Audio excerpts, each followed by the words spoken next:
Stabile il tempo sulle nostre regioni, precipitazioni quasi del tutto assenti. Vediamo il dettaglio. Sul Veneto torna il bel tempo soleggiato e stabile, giornata dunque all'insegna del sole dominante ovunque, salvo qualche velatura alta sui settori alpini.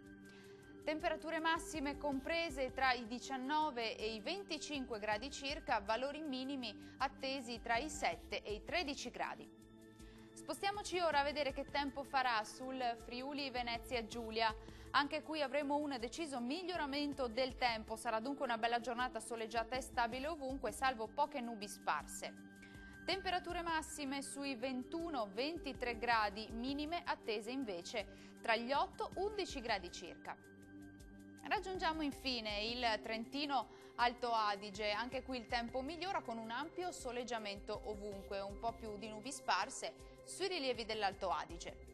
Le temperature massime risultano essere in lieve aumento, comprese tra 23 e 26 gradi, minime invece in calo, attese sui 7 gradi circa. Il mare sarà generalmente poco mosso e i venti saranno moderati meridionali. Dal meteo di Antena 3 è tutto, arrivederci.